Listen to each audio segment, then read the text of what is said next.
Now we're going to practice writing some formulas. Okay, ammonium sulfide. Ammonium is a polyatomic cation. It is NH4 with a 1+ charge.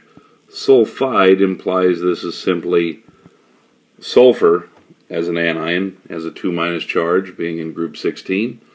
And so I'm going to cross these.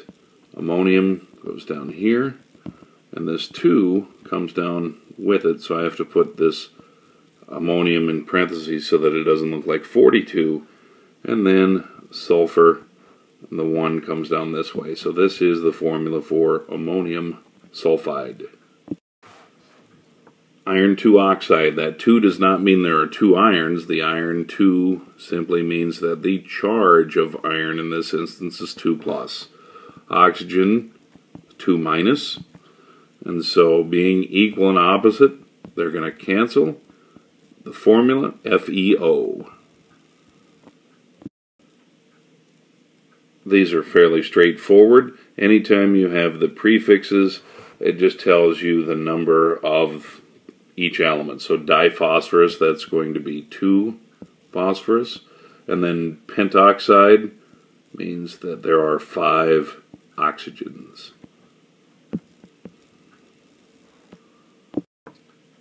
This is an ionic compound that contains 2 polyatomics. We have ammonium, which is NH4 with a 1+ charge, acetate, C2H3O2. It's a 1-. Because they have equal but opposite charges, they simply cancel out, so it's simply NH4, C2, H3, O2, ammonium acetate. This time, iron has a different oxidation state. It has a charge of 3+, which is fine because it's a transition metal and they have various oxidation states. Oxygen is 2-. So this 2 comes down here.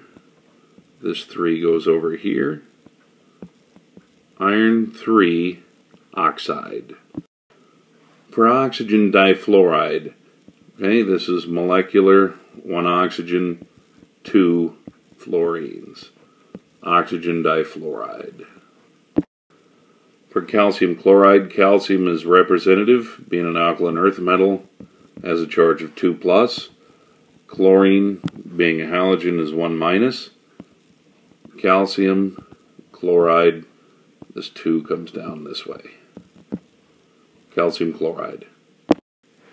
For zinc nitrate, even though zinc is a transition metal, it has a representative charge. Zinc is always 2+.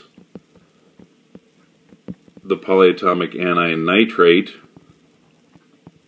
is NO3 1-. So zinc, the 1 comes down. Here's nitrate, and you need 2 of them, so you must put the nitrate in parentheses. Zinc nitrate. Copper 2 sulfate, the 2 tells me the charge of copper is 2+. Sulfate polyatomic anion is SO4 2-. Because they have equal and opposite charges, they cancel. It is Cu SO4. Copper 2 sulfate. Carbon tetrachloride, so 2 nonmetals, just 1 carbon, and then chlorine, there are 4. Carbon tetrachloride. Aluminum phosphate. Aluminum is representative. It is always 3+. Phosphate is a polyatomic ion. It's PO4. It has a charge of 3-. Equal and opposite charges cancel. Al PO4.